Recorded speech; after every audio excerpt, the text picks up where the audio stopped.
Hey, me and Matt, Killer Kyle. Just before we start this video, just want to say thank you for coming with us on this journey. I know I'm going to mention that during the video, but yeah, I figure before we start, we have something a little special, so... Bing! So, do you want to tell us what kind of whiskey we have today?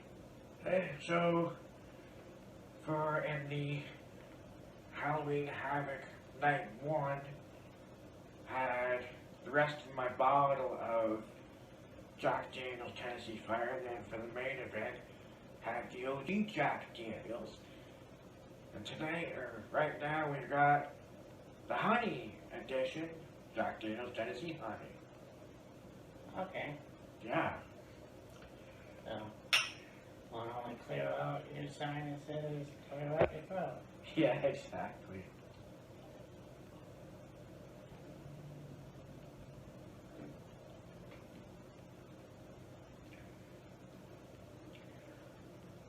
That's pretty good.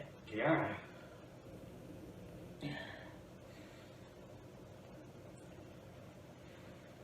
Anyways, enjoy the past.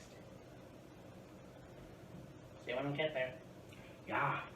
I'm Matt. This is Killer Kyle. And welcome to...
Wheels of Fury.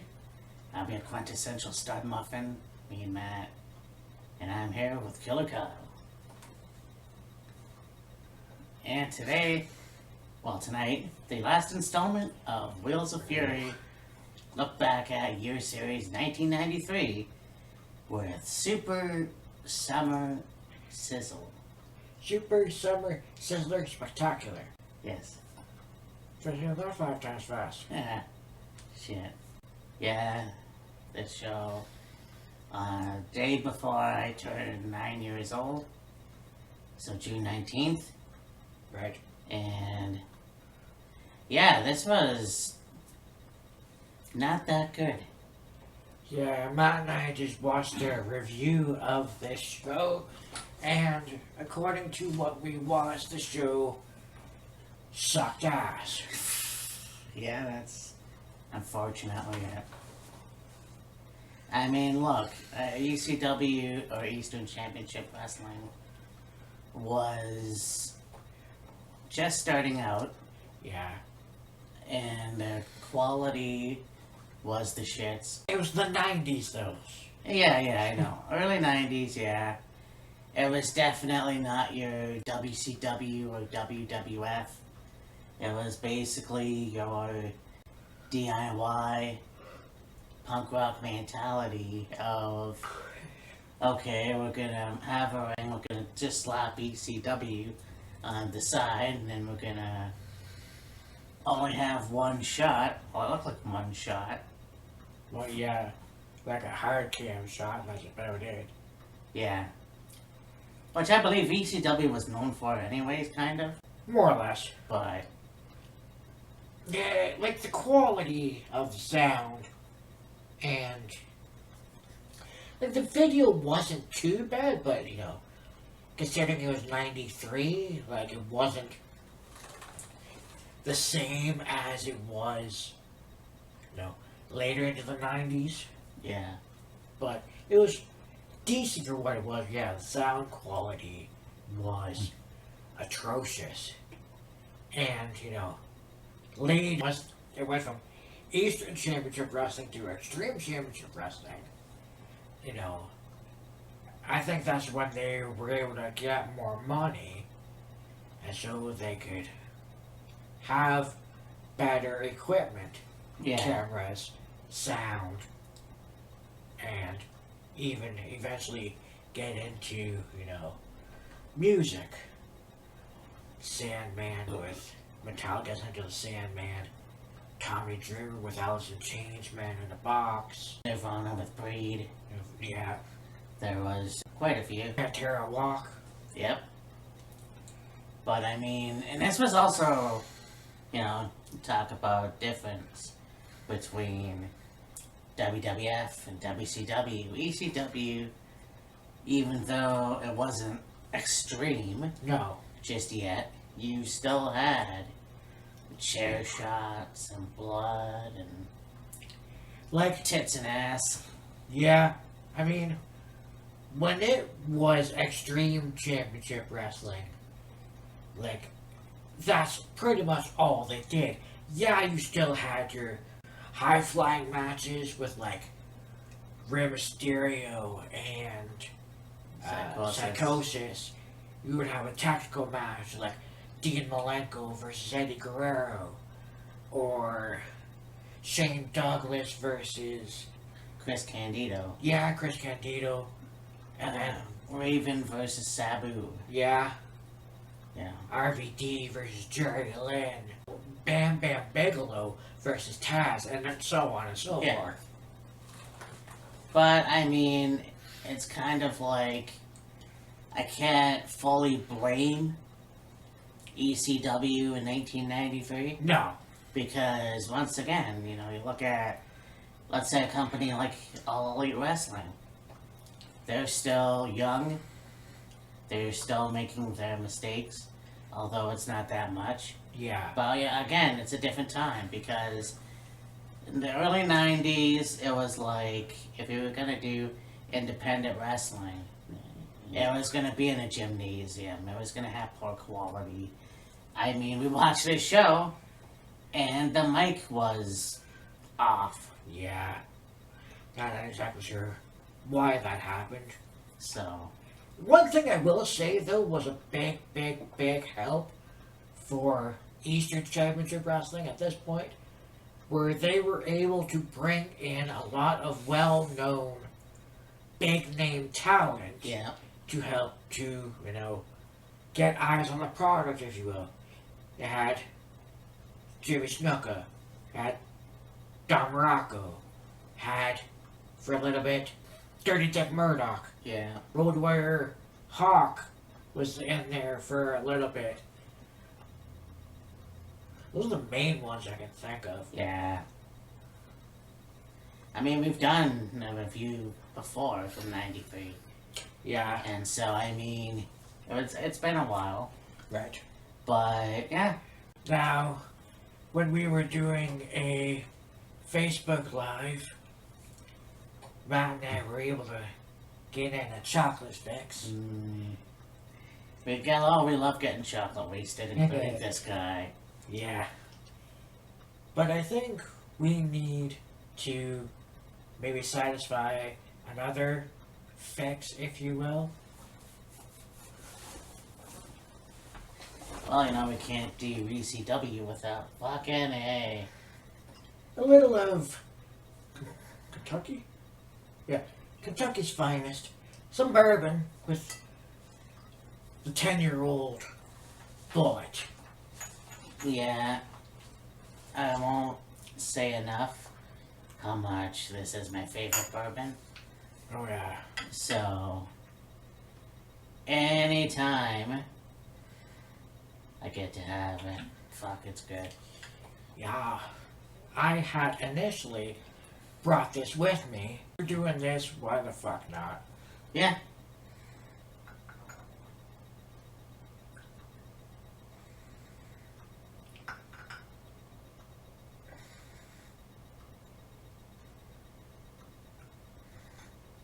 I've only done that, a few times where we've done like a Wheels of Fury video. Not to say I've had, I've not really had enough practice at it, but I've pretty much configured, okay, if I hold the shot glasses the way I had them, like one between my middle and index finger, the other one in my thumb and index finger, then I can just hold the bottle and either undo the lid or like with the bullet, it's got a cork, so just pop the cork, pour it into the shot glass, lid back on, and then just slide it in my bag on the chair here for now. Damn, fruit flash. God damn, yeah. Anyways. So, here's to the last installment. Look back at 1993. It's been fun to look back. Yeah, as always. I remember that year fondly, I should say. Yes. And yeah, so subscribe, Killer Kyle 34. Aye. Mean Matt's World. Aye. And enjoy the review when it comes out. Yes, sir.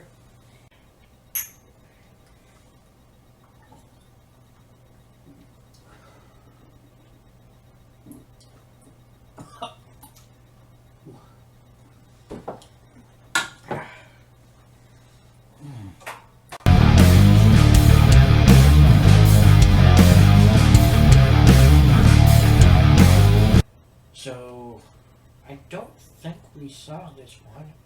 Yeah, they didn't. Yeah.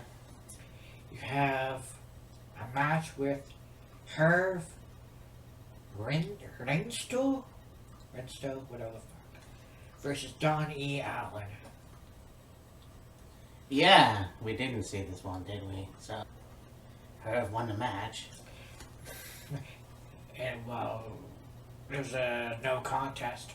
Oh, well, that sucks. And that's the thing. People pay money, and you're gonna have that double count out or disqualification or whatever. But it just sucks when it happens. We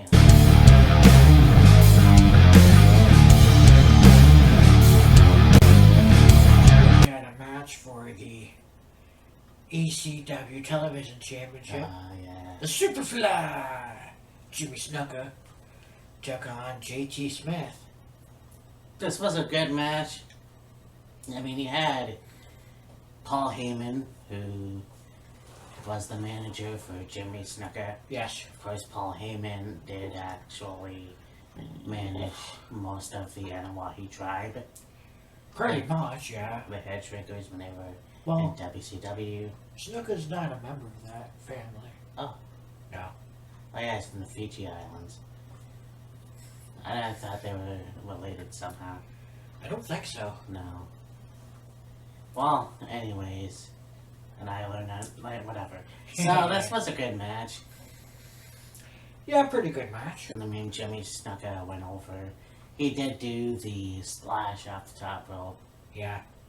It was kind of like, one of those things where I don't know a lot about JT Smith, but when you look at Snuka, back in those days, he still was a madman.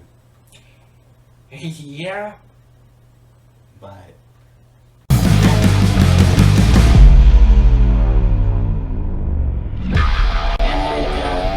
Tony Stenson, who took on Larry Winters In a first blood match. Hell yeah, brother.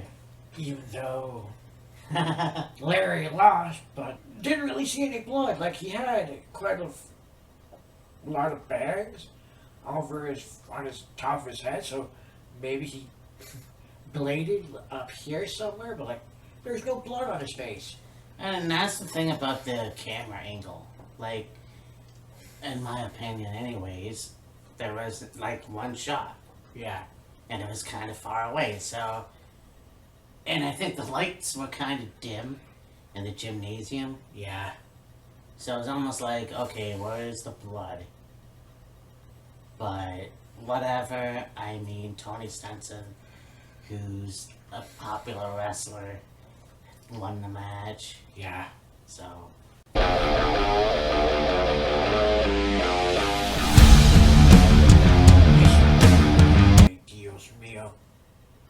had a cat fight humiliation match between Miss Peaches. Peaches, I love you. Versus Terrible Tikra. Now, they were saying that apparently both Peaches and Tigra didn't want to fully unclothe an auditorium full of people, kids. Yeah, Todd Gordon got in a lot of shit for that. I mean, Yeah.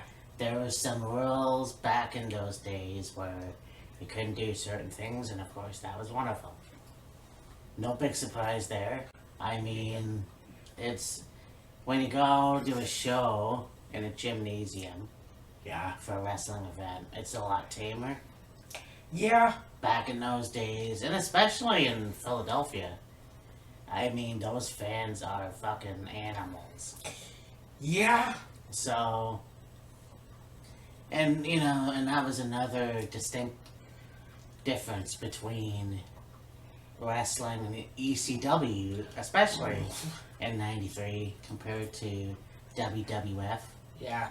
and was a lot like, yeah, it was just that, a cat fight. Yeah. I mean, Tigra took Peach's top off, or bikini off, whatever. Peaches took her top off, so she's like this. Right. And we have Rockin' Rebel coming out. It was Rockin' Rebel. Yeah. And he come out, and he's clothing her, but you could still see her titties, you know, just... They didn't hide it very well, so... Yeah. But yeah, Todd Gordon got in a lot of trouble for that, unfortunately. Right. But once again, you know, it is what it is. Yeah, like, there wasn't a single wrestling hold in this match. It was just basically grabbing each other, throwing each other down, trying to rip off each other's top, chasing each other outside of the ring, and, you know, almost looked like a street fight. Like, two women actually fighting out on the street, but in a wrestling ring.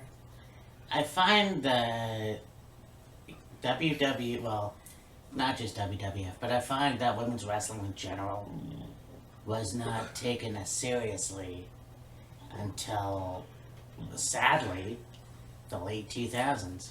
Yeah. I mean, even the early 2000s when it was Trish and Lita. I mean, when you look at the times, it's like, yeah, Sherry Martel, Medusa Michelli, I mean, even Fabulous Moolah. That's pretty close to what women's wrestling should have been.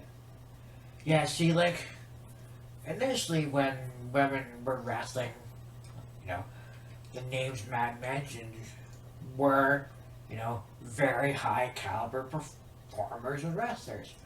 Sherry Martel, Medusa, Rockin' Robin, Jumping Bomb Angels. the Jumping Bomb Angels. I mean, hell, even Bull Nakano. Yeah, Nakano, Wendy Richter, Aja Kong. Leilani Kai, Aja Kong. Lana Guess, of course. You know, back, the 80s, women's wrestling was, I would say, respected. Then, at some point along the lines, women became an object. Yeah. It was about how good you looked, if you were in shape, and maybe you could go out and, you know, have a match, and it'd only be a few minutes, and that was it. Or it was your evening gown match, your bra and panties match, your whatever the fuck else they had. Yeah, exactly. And then, yeah, when they had that Twitter movement of give divas a chance, that's when wrestling really, like, with Trish and Lita, they always had good matches against each other. And that was like, okay, maybe now women's wrestling is starting to go back in the right direction of, like, two women busting their ass, working hard, and, you know, putting on a damn good match and a damn good show. But it was, even at that point, it was still, it was like, women then, that was like 2005? 4? No. 2005, 2006? Somewhere in there? Like, they were having really good matches, but they're only maybe 2 minutes tops. Pretty much. In there, Yeah. a minute, 2 minutes, minute and a half. Very short. And then, you know, they had the whole Give Divas a Chance movement on Twitter, and people wanted to see women's wrestling more. And that's when women's wrestling really excelled to where it is now. Oh yeah, but I mean before that, you had 2001, 2002. You had Trish Stratus main eventing Raw twice. Once in a tag team match, a mixed tag team match, and then of course one with Lita. Yes. And then you know you go all the way back, or you know go forward into Give Divas a Chance. Yeah. And you know take it seriously. And I think that's what was missing in the early 90s. And I've got to admit myself, when I was a kid, I didn't want to see women wrestle. Yeah. You know, and that's yeah, you know what? That's a shame. Because I knew somehow that Sable was talented, Yeah. Jacqueline was talented, Terry Reynolds was talented. But I didn't give a shit. Yeah. You know, and I look at Sherry, and all I could see was her managing Shawn Michaels. Yeah. You know, even when Luna came into the business, Yeah. I didn't want to see it. And I can't say I'm ashamed of that, but I can say that I wish I was smart enough back then. But I guess so, yeah. Anyways, we moved on.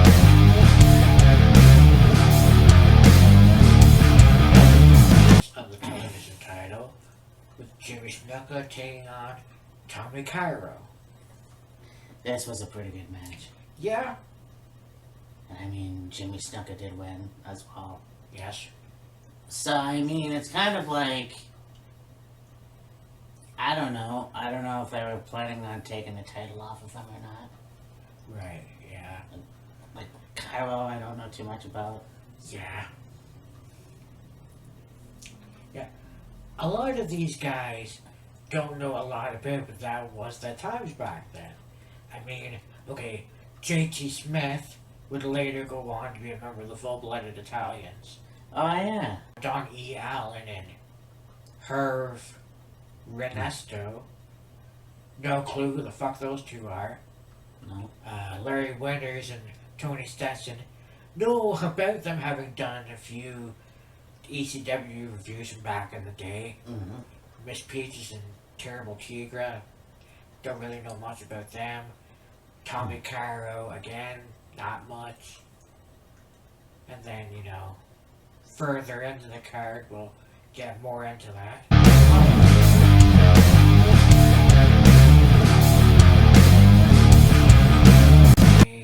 A Philadelphia street fight with the Rockin' Rebel versus the Sandman.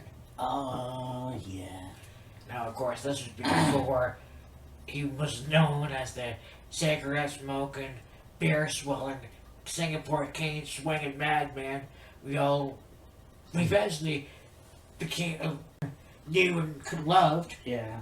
He was the surfer gimmick back then.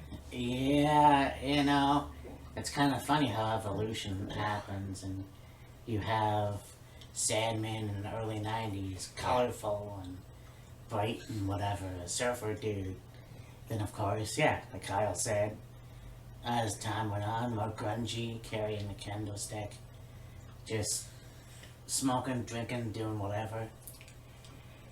And he would come out with a surfboard and like a colorful wetsuit, Yeah. and he had, you know, what would you call it? 90s, early 90s Sting hairstyle? Yeah, yeah. Crew cut. Crew cut, that's the word, it was a crew cut. And then later on, you know, I'm not sure if it came out to entrance music back then. I Yeah. don't think so. But then later on, he had more of a mullet, Yeah. and then, drinking beer, smoking cigarettes with a candlestick or Singapore King, wearing t-shirts and random jeans or track pants, whatever the fuck, and come to the ring to Metallica's Enter the Sandman. It was actually not Tony. It was actually Rockin' Rebel? Rebel who came out to the ring smoking a cigarette. Oh, yeah. There was a point where Sandman got his surfboard broken over his head, Yeah. which I thought, oh, jeez, that's gotta hurt. How's he gonna hang 10? Yeah. Well, I mean, the review of it we were watching is like, the board broke so easily. It's like, you can tell, it was like, they said it was styrofoam, and it probably was. Because, like, Yeah. you think about legit, real surfboards, they're made of, like, fiberglass. They're Yeah. meant to be durable and, like, take a beating from the waves or whatever. Yeah. You crack somebody over the head with one of those fuckers, Yeah. you're either knocking them out, breaking their neck, giving them a concussion, or maybe kill them. Yeah. So anyway, this was a good match. I think this is more energetic than the rest of the card, Yeah, you can say that. but yeah, this was pretty cool. Rockin' Rebel won the match. Yes. So I mean, yeah, I mean, I didn't know too much about that guy. Rocket Rebel? Yeah, not really. I mean, I guess he was trained by the Rock and Roll Express, the school. I think so, yeah. Rock and Roll Express. Yeah. So that's why I guess he decided to call himself Rockin' Rebel. But Probably, yeah. yeah, He's a rebel that was trained by the Rock and Roll Express. Hey, Rock and Rebel, anyways.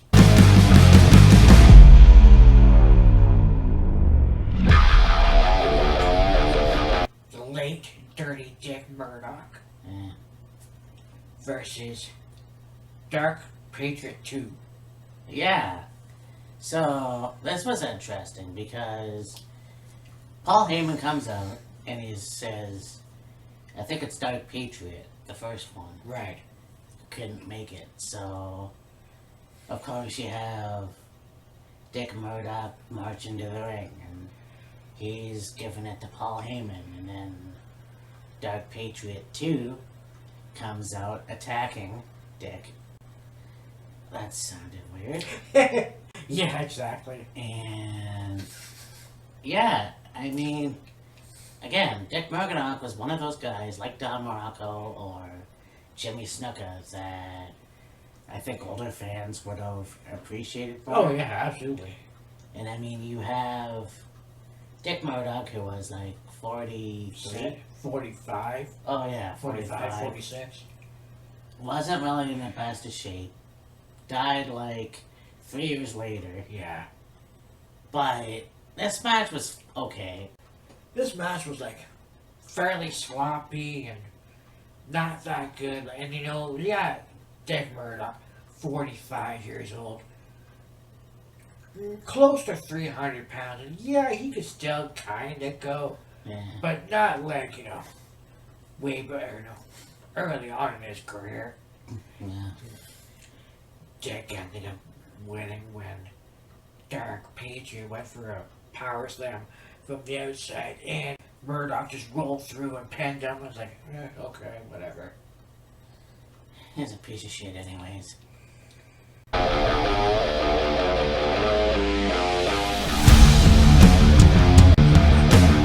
Six-man tag match. Sal Bellomo, Stevie Wonderful, and Super Destroyer 1 versus the Suicide Blondes and Hunter Q Robbins III. Yeah. The Suicide Blondes with only one blonde. Yeah, exactly. This was interesting. I mean, it was Yeah, it was kind of darker to see at that time, Yeah. so it was kind of hard to see who was in the ring. Yeah. But Suicide, no, Sal, Stevie, and Super Destroyer won the match. yeah. And again, I knew about the Suicide Blondes, Right. but I don't know a lot about the other two. Well, Sal Malone, they said, was a jobber. Right, good Yeah. job in WWF. Yeah. Stevie Wonderful initially was doing a play-by-play for ECW at the time. Hmm. And then, Suicide Blondes.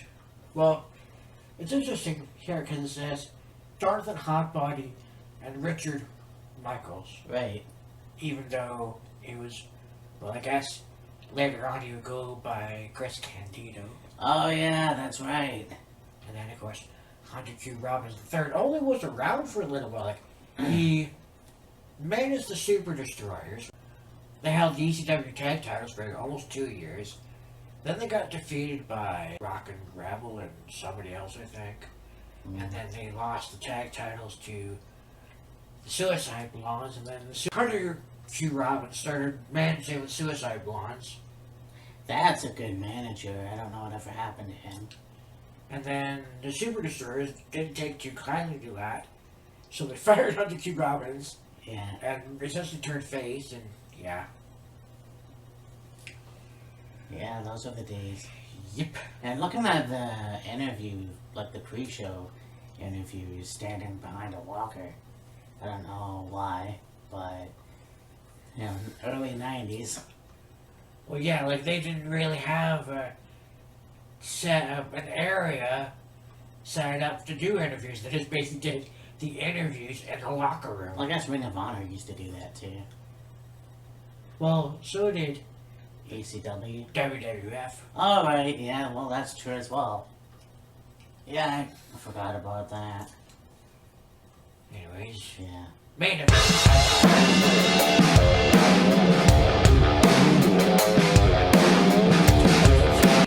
Massacre match to be crowned the king of Philadelphia. Hot Stuff Eddie Gilbert versus the one and only wild man himself, the late, great Terry Funk. Yeah, dude. And you wanted to talk about humor. This whole thing. Terry Funk on his ranch. He's like, Driving a excavator, or whatever the hell it's called. yeah, And he's like, well, oh, here on my ranch, you need the right equipment, and if you want to be be an ECW, you got to be a fine wrestler. And some random dude comes walking up. We only see him from the back. yeah. And he's like, oh, I got a message for you from my brother, Eddie Gilbert. And he's like, Funk's like, you can't go walking on my land. This is private property. If you're a Texan, blah, blah, blah. And he's like, what's your name, son? Oh, my really hot stuff, or whatever the fuck. And then he's like, oh, I got a message for you. You're Eddie Gilbert. He punches the guy in the gut. And you see him go to pick him up, and it goes to a fucking one of those mannequins that are like super floppy or whatever. And he fucking picks it up and throws it in the bucket of this machine, jets in it, and, raises it up, and then tips it forward, and it falls out, and then he runs the fucking thing over, and Oh wow, he's laughing his ass off. oh yeah, and then he's like, oh, you gotta tune in to see the Texas Chain match, and he's like, no matter when it was, where it was, Terry was still the crazy son of a bitch. Oh god, yeah. I mean, when you look at his matches in the 70s and the 80s, fuck. He started back in like 58, I think. Something like that. Something, yeah. I don't think he was like crazy back then, but him and Dory and their father, like, just a couple of roughneck Texans, and yeah, a lot of crazy feuds, especially with Jerry Lawler. Oh yeah. And we talked about that match they had. It was fucking insane. Yep. And we will still talk about that match. Yep. Yeah, so anyways, this is pretty cool. I mean, yeah, the chain was very long. Apparently, yeah. And so, yeah, they beat the shit out of each other, let's face it. Yeah. You can't have Terry Funk match without just brutal violence. Yeah. Both men beating the piss out of each other, bleeding like a stuck pig. Yeah. But, yeah, somehow Eddie Gilbert won. Yeah. So that was weird. Yeah. You had a bunch of them coming into the ring. I guess this is the time when Todd Gordon got fired. No. So, Hot Stuff won the match. Yeah. Paul Heyman got in the ring and he gets in the mud, of course. The sound's so fucking shitty, don't really know what he's saying. Yeah. And they said, oh, the initial referee got hit with the chain and he got taken out, and then they got another referee, Kevin Christian. And it's like, okay, he's a no-nonsense referee, he'll call it down middle, whatever the fuck. Yeah. Then Hot Stuff ends up winning the match. Paul Lee gets in the ring, on the microphone, like, oh, he's Eddie Gilbert's brother, Freddie Gilbert. Todd Gordon comes out and, fires Freddie, and Oh. Eddie or Paul clobbers him from behind with the phone, and Terry gets up and chases them all out of the ring and picks up the crown and puts it on Gordon's head, and he's saying a speech, whatever the fuck. Don't know what he's saying because the audio's shitballs. Yeah. Yeah. So, yeah. So this is the final installment of Look Back at You series, and what a wild ride it was. It's always fun to do these because I don't know about you, and I know we talk about this, but it always takes me back to when I was a kid. Yeah. And just the fun times, and especially doing 1993. Yeah. It was like a very good time, in my opinion. A lot of happy memories for me, but Yeah. wrestling, I mean, I was a WWF fan. I didn't know too much about WCW or hell, even ECW. Right. So, anyways, Yeah. the next time we do this, I thought long and hard and stiff. Heyo. I thought long and hard about this, and I think next time we do this, we will talk about, and this is only a couple years ago, 2018, Okay. and there are some matches I have in mind, or shows I should say, Yeah. so I'm not quite sure when we will start that, just because we have a lot to get through before the year is over. We have, of course, we've got Crown Jewel, we've got Final Battle, we have Yeah, Turning Point. Turning Point, Crown Jewel. Full Gear. Final Battle. Survivor Series. Yep. Deadline. Deadline. December the 30th. AEW's having Oh yeah, Final Match. I think it's called, or something like that. yeah. So we're stacked, dude. Oh yeah. So I mean, we'll try, but if we don't have time, then we'll have to start the new series next year. Starting a new series in the new year. Yeah. But then this has been a great year. I mean, 30 years. Holy shit. That was... Yep. look how fast time went this year alone. I know. And I said that last year, I'm sure. But Yeah, so the next time we will be back is, well, I guess, Turning Point. Yeah, Turning Point Predictions. So, enjoy that when it comes out. Yeah. I mean, Matt, this is Killer Kyle. And we will see you in the next one. Deuces. Let's go.